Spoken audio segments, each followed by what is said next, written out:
네, 인간의 어려움은 어디에서 올까요? 인간의 어려움은 만약 이 어려움이 어디서 시작했는지 알면 해결할 수가 있을까요? 제가 한번 성경을 통해서 인간의 어려움을 어디서 오는가 두 가지로 한번 요약해 봤습니다. 첫 번째, 인간의 어려움은 죄로 인해서 옵니다. 두 번째로, 인간의 어려움은 무능함에서 옵니다. 인간의 죄로 인해서 그 죄성, 그 욕심, 탐욕, 또 누군가의 욕심과 탐욕으로 인해서 내가 가진 손해, 이런 것으로 내가 어려움을 당하는 거죠. 두 번째는 무능함 때문입니다. 내가 이것을 감당할 수 있으면 그건 어려움이 아닐 겁니다. 그런데 내가 무능하면 그것은 어려움이 되는 거죠. 오늘은 한번 무능과 어려움에 대해서 한번 초점을 맞추면서 오늘 말씀을 열어보려고 합니다. 우리의 어려움은 상황에 대한 위기, 어떤 이런 크기보다는 우리의 무능함에 있어서 우리 어려움이 결정되는 것 같습니다. 예를 들면 수영을 못하는 사람들에게 깊은 물은 위험이죠. 그런데 박태환 선수에게 이 깊은 물은 어떨까요? 마음껏 즐길 수 있는 곳이죠. 이번에 저희가 단기 선교 갔을 때 잠시 우리가 물놀이 했었습니다. 여러분 오해하지 마십시오. 길게 하지 않았습니다. 선교에 집중했고요. 잠시 했는데 다이빙 코스가 있었습니다. 한 5m 높이에서 이렇게 했는데 참 많은 사람들이 뛰었죠. 우리 교회 사람들도. 저는 딱 보는 순간 고소공포증이 있으니까 노 했습니다. 그때 선회자매 뛰었어요? 안 뛰었. 예, 체육 배워봤자 소용이 없네요. 네. 그때 뛴 사람이 박은지 집사님 뛰었고, 그리고 연우자매 뛰었고요. 그리고 소은이가 뛰었습니다. 한결이는 올라가다 무섭다고 내려왔습니다. 또 그때 누가 뛰었죠? 세 명이 단가요? 준영 형제님 뛰었. 역시 회장님은 다르시네요. 저는 밑에서 보기만 봐도 높더라고요. 사실 수영에 대한 자신감이라든지 고소공포증이 없으면 그것은 별로 큰 문제가 되지 않습니다. 그래서 저 같은 경우는 너무 무섭습니다. 그래서 저는 뛰지 않고 뛰는 사람들이 있고, 아무리 높아도 그것에 대해서 감당할 수 있는 능력이 있으면 큰 문제가 되지 않는 거죠. 100만 원을 가지고 있는 사람이 1000만 원이 있어야지 해결되는 그런 문제 앞에 서면 손발이 달달 떨립니다. 왜냐하면 100만 원으로는 1000만 원을 해결할 수가 없기 때문이죠. 수영을 잘하면 깊은 물이 크게 위험되지 않듯이 1억을 가진 사람에게 1000만 원이 있어야 해결되는 그 문제가 큰 문제가 되지 않듯이 위험은, 어려움은 상황에 대한 것보다 나에게 그 능력, 그것을 감당할 수 있는 능력이 있는지 없는지가 굉장히 중요하다는 생각을 하게 됩니다. 그래서 환난의 크기는 우리에게 어려움이 환난의 크기가 주는 것이 아니라 우리의 무능함이 우리에게는 환난이 되고 어려움이 되는 것이죠. 여러분들은 살면서 자신의 유능함을 더 많이 발견합니까? 무능함을 더 많이 발견합니까? 어떻습니까? 한번 거수로 해볼까요? 나는 유능함이 조금 더 많이. 나 좀 대단한 사람. 예. 예, 아직 안 꺾여서 그렇습니다. 네. 나이가 어떻게 되시죠? 31살. 31살 때는 그때 저도 끝장났습니다. 진짜. 설교하고 나면 겉으로는 제가 잘 못합니다 이랬지만 빨리 칭찬해봐 이런 느낌이 엄청 많았거든요. 그때 그 나이 때는 곧은 목이 이렇게. 혹시 자기 자신 갈수록 무능함을 많이 발견하시는 분 있으실까요? 여러분 정신에 약간 문제가 있는 것 같아요. 네. 인간의 무능함은 자연재해가 나타날 때 크게 드러납니다. 맞죠? 우리 이번에도 산불이 생겼을 때 이 불에 대해서 아직까지 몇천 년이 지났지만 아직까지 불을 조절할 수 있는 능력이 인간에게 아직까지 약한 것 같습니다. 이런 화재라든지 이런 것을 봤을 때. 그리고 사회 안에서의 다양한 사건, 사회 구조적인 문제, 사회를 지금까지 몇천 년 동안 사회 구조를 바꿔왔지만 여전히 사회 구조에는 허점이 있고 그 구조로 인해서 아픔과 고통을 경험할 때가 굉장히 많습니다. 사자와 어린 양이 뛰어놀지 못하고 사자가 어린 양을 잡아먹는 그런 구조가 여전히 이루어지고 있는 것이죠. 저도 이 사회적인 구조들을 쭉 살펴보면 결국에는 지금은 인간의 탐욕을 어느 정도 인정하면서 그리고 남에게 피해가 되지 않는 선에서 법을 만들지 않습니까? 그래서 이 사회 구조라는 것이 인간의 죄성을 인정하는 구조가 되어버렸습니다. 그래서 어느 정도의 탐욕을 채울 수 있도록 자유를 주고 그것이 다른 사람에게 피해가 되지 않도록 법으로 정하는 것이죠. 그리고 우리가 생각해보면 인간 내면의 심리적인 약함이 무능으로 드러납니다. 분명히 환경도 괜찮고 상황도 괜찮은데 심리적인 상황이 굉장히 두렵고 어렵고 무섭고 아무것도 하기 싫을 때가 있습니다. 여러분 이 심리적인 연약함은 신앙에도 영향을 좀 주지 않습니까? 분명히 신앙에 큰 문제가 없어요. 지금 뭐 이때까지 섬겼던 교회를 섬겨왔고 이때까지 살아왔던 대로 살아왔지만 이 심리적인 것은 이 신앙에도 큰 영향을 줍니다. 겨우 이 심리적인 거 하나 때문에 나는 왜 못 이길까 이런 생각이 들 때가 굉장히 많은 거죠. 그 다음에 네 번째는 잘못된 결정으로 인해서 우리의 무능이 드러날 때가 많습니다. 와, 내가 그때 이 결정을 안 했어야 되는데 선택의 연약함이 있는 것이죠. 인간은 이런 무능함을 극복하기 위해서 자연재난을 이기기 위해서 과학을 발전시켰고요. 사회 조직을 새롭게 보완하고 새롭게 만들어가고 그리고 사회 조직을 이루어가는 것을 보게 됩니다. 그리고 인간의 내면적 심리는 할 수 있다 이런 긍정의 생각과 아니면 상담이나 약물을 가지고 어떤 치료의 단계를 만들어가는 것을 이 무능함을 극복하려고 애를 써보기도 합니다. 하지만 시간이 지나면 지날수록 과거나 현재나 미래나 인간의 무능함은 여전히 나타나는 것 같습니다. 뻔히 알아요. 이것을 내가 해결해야 될 것 같아요. 어려운 상황들이 있어요. 문제가 분명히 있어요. 분명히 이 문제는 내가 해결해야 될 것 같아요. 그런데 무능함은 어떻습니까? 뻔히 그것을 당하고 있어요. 뻔히 그것에 대해서 경제적인 어려움, 그리고 어떤 육체적인 어려움, 상황적인 어려움, 그리고 어떤 신앙적 어려움에 있어서 이것이 다가오고 있는데 그냥 그것을 계속 막고 있는 겁니다. 꼭 복싱을 할 때 이제 그러기 상태인 거죠. 이제 방어하는 손이 내려가고 그리고 그것에 대해서 계속 얻어맞는 겁니다. 주먹이 오는지 보이는데도 손을 들 힘이 없는 겁니다. 이런 어떤 인간의 무능함과 약함이 계속해서 드러나는 것을 보게 됩니다. 오늘 본문 말씀해 보니까 3,500년 전에도 한 사람의 무능함이 나타났습니다. 그 무능함이 나타난 사람은 바로 모세입니다. 3,500년 전이니까 굉장히 오래된 이야기죠.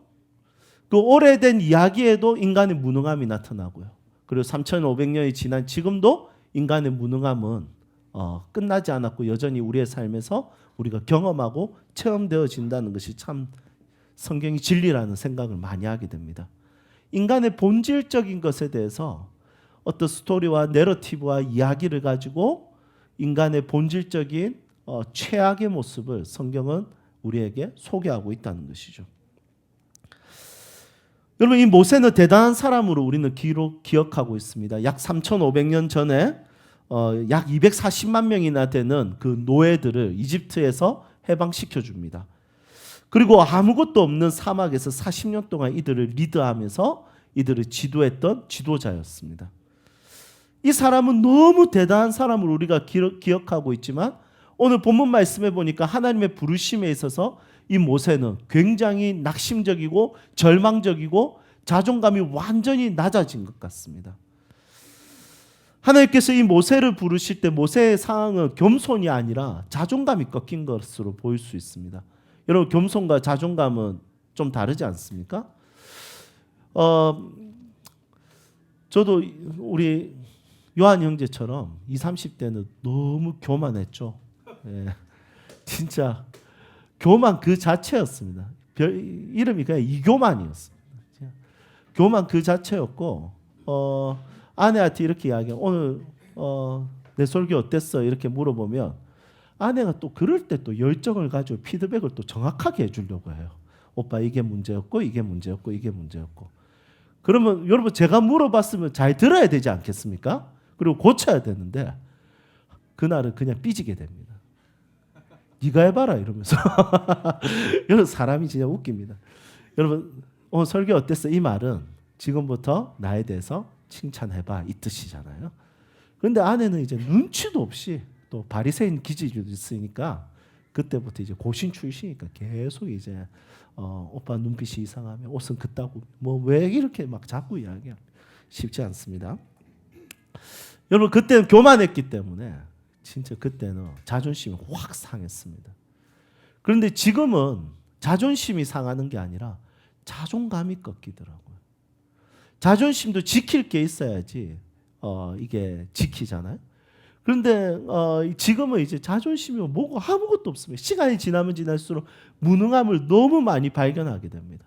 그냥 자존감이 완전히 꺾이는 저의 모습을 보게 됩니다. 겸손이라는 것은 상대와의 관계를 통해서 나타나는 배려라면 자존감은 자기 자신에 대한 무능함 앞에서 자기의 처지와 자기의 비참함을 발견할 때 자존감이 확 꺾이는 것 같습니다. 모세는 지금 어떤 관계로 인해서 그냥 낮아지는 어떤 이런 겸손을 나타내는 것이 아니라 지금 모세는 자존감이 완전 꺾인 것 같습니다. 11절 12절에 하나님께서 이 모세에게 설득을 하시거든요. 그런데 13절에 보니까 아예 이 모세는 듣는 귀등으로도 안 듣습니다. 보낼 사람 보내야지 저 같은 놈 보냅니까? 아유 주님 보낼 사람 좀 보내주십시오. 전 아닙니다. 이렇게 이야기합니다. 이건 자존감이 완전히 꺾인 겁니다. 여러분 모세는 자신의 무능에 대해서 인식을 했습니다. 모세의 무능은 뭘까요? 지도자로서 가장 중요한 것은 말인데 이 모세는 말에 대해서 꺾인 겁니다. 제가 이번에 세움학교에서 하브루트 아이들에게 가르치는데 1학년들에게 비언어적인 부분에 대해서 이야기를 했어요. 뭐냐면 이거예요. 자, 여러분 한번 저쪽을 다 보시겠습니까? 저기. 예, 다 보셨죠? 네. 여러분 이게 말의 힘이지 않습니까? 그래서 제가 저쪽을 보십시오. 제가 이렇게 그냥 여러분들 보면서 저쪽을 보십시오 하면 말의 효과가 좀 떨어집니다. 그런데 행동까지 하면 저쪽을 보십시오 하면 다 보게 되는 것이죠. 근데 목이 거부던 사람은 끝까지 안 보는 사람도 있습니다. 지도자라는 것은 이런 말이나 행동을 가지고 그 사람들에게 어딘가를 볼 수 있도록 동기를 부여하는 사람이죠. 모세도 그 동기를 부여하는 사람으로 부름을 받았습니다. 모세도 그가 하나님이 보여주신 가나안 땅으로 이야기하고 지시하는 인덱스 핑거로 부름을 받은 거죠. 그런데 이 모세의 약점은 뭐냐면 말을 잘 못하는 겁니다. 그래서 10절에 뭐라고 이야기하면 자기는 입이 뻣뻣하고 본래 말을 잘 못하고 혀가 둔하다 이렇게 이야기를 하고 있습니다. 모세는 리더가 되기에는 스스로에 대한 평가가 별로 좋지 않습니다. 그래서 그 리더의 자리를 피하려고 합니다. 왜냐하면 리더의 무능은 사람들에게 피해를 입히는 죄가 되기 때문이죠. 여러분 리더의 무능은 그냥 자기 자신의 고통으로 끝나는 것이 아니라 타인에게 고통이 전이가 되고 그 무능은 죄로 나타나게 됩니다. 혹시 철인왕후라는 드라마를 보셨습니까? 역시 저희 세움교회 다 말씀과 기도에 다 충실하니까 이런 드라마는 세속적인 저만 봤네요. 혹시 보신 분 계실까요?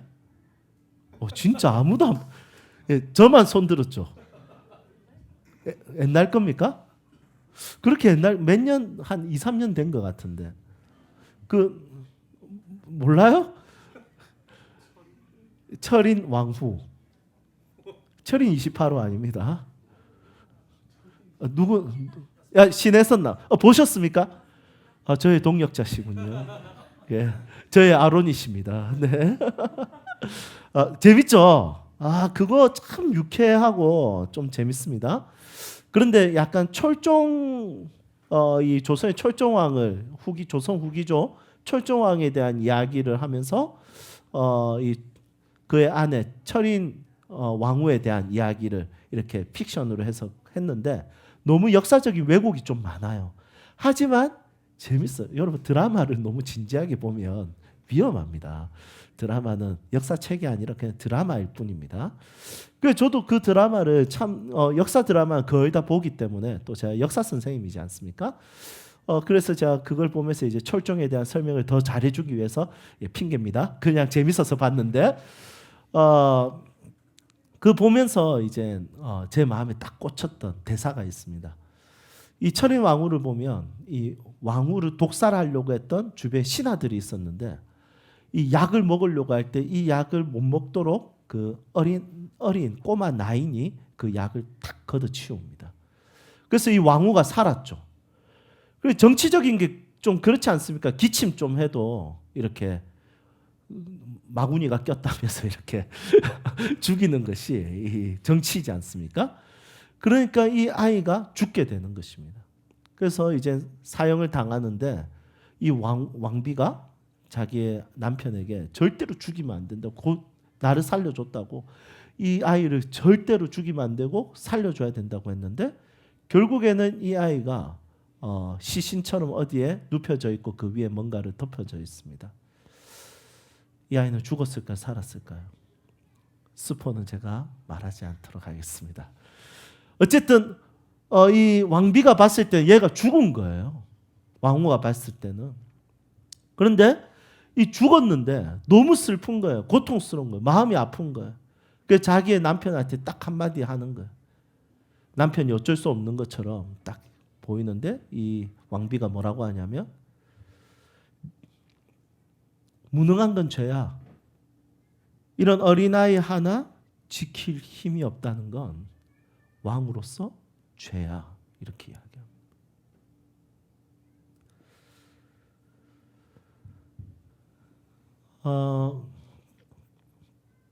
시간이 지날수록 목회적 무능을 스스로에게 많이 발견하게 됩니다.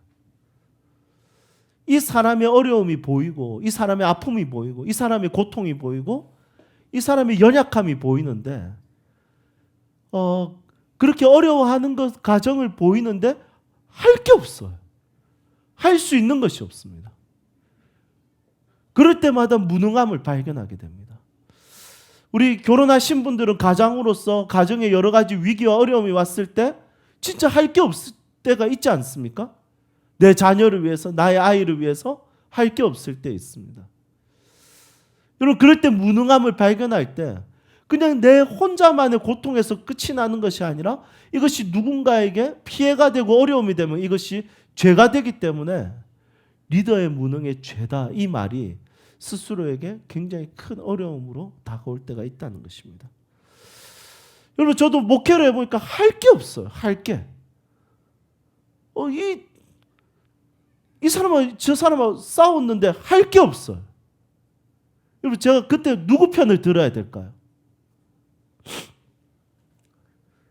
교회 재정이 약해지는데 할 게 없어요. 진짜 기도밖에 없어요. 우리 성도가 암에 걸렸는데 할 게 없어요. 그때는 목사 안 되고 의사 되고 싶더라고요.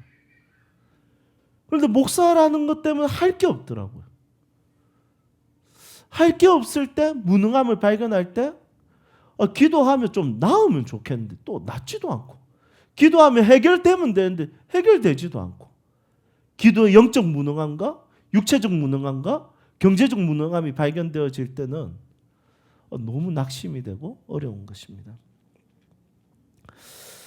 여러분, 우리의 인생도 그렇지 않습니까? 살아가다 보면 스스로의 무능이 나와 가족과 주변의 사람들을 힘들게 할 때가 있습니다. 나의 경제적 무능, 신체적 무능, 성품적 무능, 성격, 이런 내면적 무능까지도 나뿐만이 아니라 주변 사람들이 힘들게 만들 때가 너무 많습니다. 내면이 약한 사람들 한번 보십시오. 그 사람들 딱 주변에 보면 그 사람이 어느 순간 주변이 시커매집니다. 두려워집니다. 그런데 어떤 사람은 정말 내면이 건강한 사람들은 그 사람이 딱 가면 어쨌든 환해집니다. 우리 수연 선생님이, 집사님이 저희 학교에 같이 일했지 않습니까? 수연 집사님은 오기만 오면 그 자리에 환해져요. 항상 스마일, 웃어요. 항상 밝아요. 아무런 고통과 아픔이 없어 보일 때가 굉장히 많이 있습니다. 그냥 밝음 그 자체. 이런 사람들이 오면 그 자리를 밝게 만드는데 어떤 사람들은 그냥 오기만 오면 저쪽에서 어둠이 막 몰려오는 것 같습니다. 몰고 막 너희들도 내처럼 다 어두워야 돼! 막 약간 이런 느낌 있을 때가 있습니다. 여러분 이 내면적 어두움도 주변 사람에게 피해를 굉장히 많이 끼칩니다. 이렇게 자신감 없는 자존감이 낮아진 이 모세를 향해서 하나님께서는 11절에 설득하십니다. 어떤 모습으로 설득하십니까? 창조주 하나님의 모습으로 설득하십니다. 자, 11절 말씀 보니까 이렇게 되어 있습니다. 자신이 사람의 입을 지었다고 이야기합니다. 하나님께서. 그리고 12절에 보니까 모세의 입과 함께해서 할 말을 가르치겠다라고 이야기하는 거죠. 하나님께서 창조주의 모습으로 이 모세에게 자기를 계시하기 시작하는 거죠. 야 괜찮아, 나 창조주야. 네 입 내가 지었어. 네 입에 내가 할 말 줄게. 네 지금부터 입 열면 네는 끝장날 거야.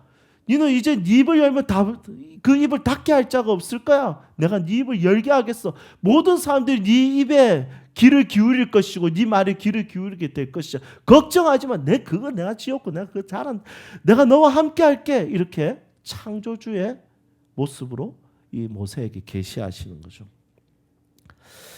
창조주 하나님은 창조의 능력을 뽐내기 위해서 자기 자신을 창조주로 계시하시는 것이 아니라 창조주 하나님께서 우리의 무능을 돌보아 주겠다라는 약속과 우리의 무능에 함께하겠다는 약속과 우리의 무능을 유능으로 바꿔주겠다라는 약속과 함께 하시는 분이시라는 거죠. 창조라는 것이 그렇지 않습니까? 무에서 유로 만드는 겁니다. 그러면 우리의 능력은 어떻습니까? 무능에서 유능으로 바뀌는 거죠. 우리의 삶이 능의 문제면 무에서 유로 바꾸시는 그분께서 무와 유를 붙이면 무능에서 유능으로 우리의 삶을 인도하시고 만들어 가실 수 있는 창조주 하나님이시라고 약속하고 있는 것입니다. 창조주 하나님에 대한 믿음은 무능한 자들에게 큰 힘이 됩니다. 왜냐하면 창조주 하나님께서 우리의 삶의 무능을 유능으로 바꿀 수 있는 분이시기 때문이죠. 내 삶의 무능함을 지금 발견하고 그 무능함 속에서 마음이 어려운 사람들이 있을 겁니다. 지금 이 상황에서 내가 정말 벗어나고 싶고 벗어날 수 있을 것 같지만 그게 잘 되지 않아서 완전히 지쳐있는 사람들이 있을 것입니다. 여러분 그럴 때 하나님이 나는 창조주라는 것을 밝혀 보여주시면서 걱정하지 마. 내가 너의 무능에 함께할게. 이렇게 약속하면서 말씀하시는 분이시죠. 그래서 우리의 무능이 발견될 때 창조주이신 하나님을 기억하는 것이 굉장히 중요합니다. 창조주 하나님을 발견하고 그분의 은혜 안에서 여러분들의 자존감이 회복되어지고 다시 무능한 우리의 삶 가운데 그분의 은혜로 인해서 일어날 수 있기를 주님의 이름으로 축복합니다. 그렇다면 이 모세는 이제 일어났을까요? 알겠습니다. 하나님, 창조주 하나님께서 함께 하시니까 저는 할 수 있습니다. 할 수 있다. 할 수 있다. 할 수 있다. 도전해 보겠습니다. 나를 보내소서. 갑니다. 여러분 이렇게 했을까요? 아까 우리 나눴듯이 13절 말씀을 보니까 그래도 안 됩니다. 저는 안 됩니다.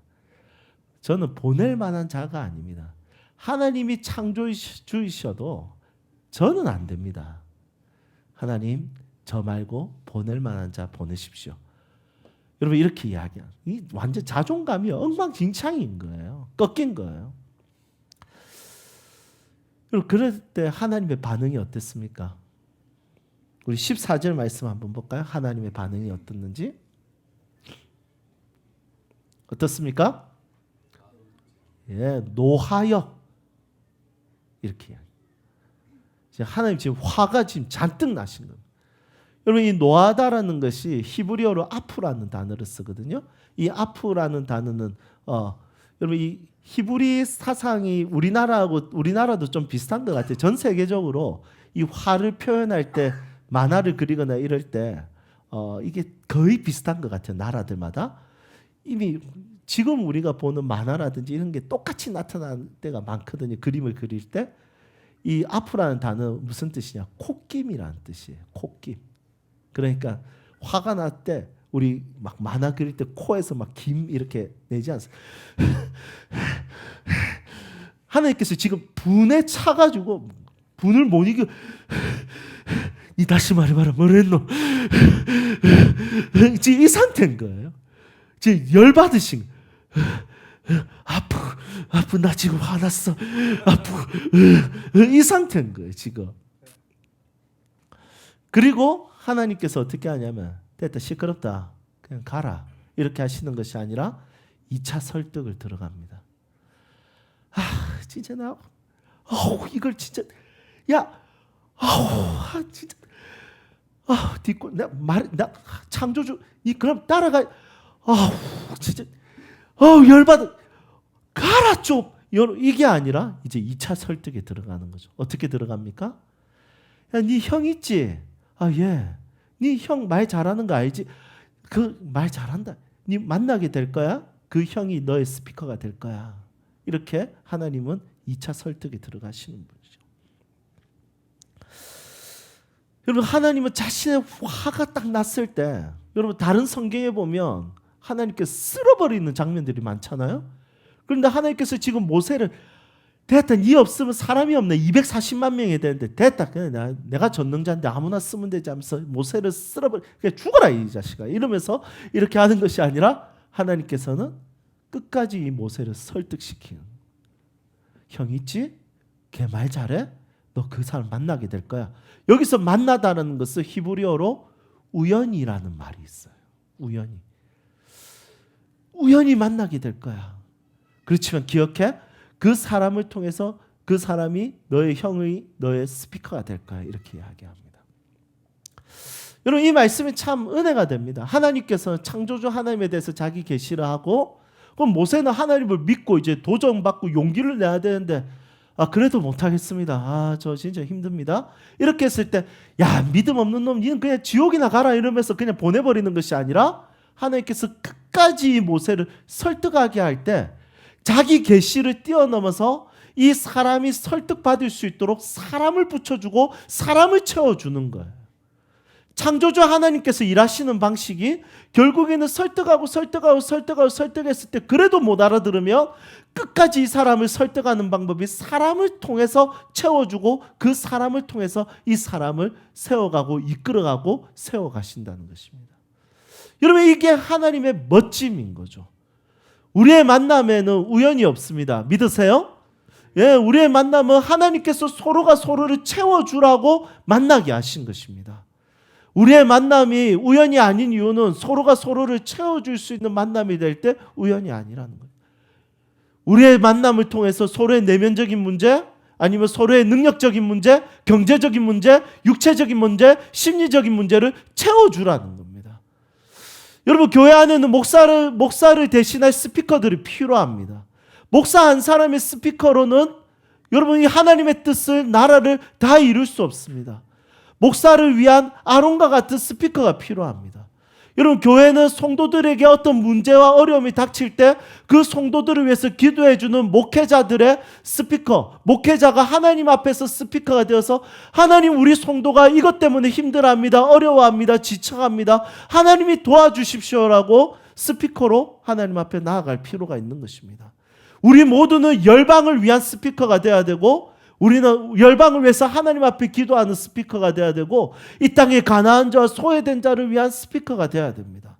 하지만 이거 이전에 이미 지쳐버려 있는, 이미 어려워 있는, 이미 무너져 있는 우리를 향한 하나님의 은혜와 하나님의 뜻은 뭐냐면 다른 사람을 통해서 채워줌에 있다는 것입니다.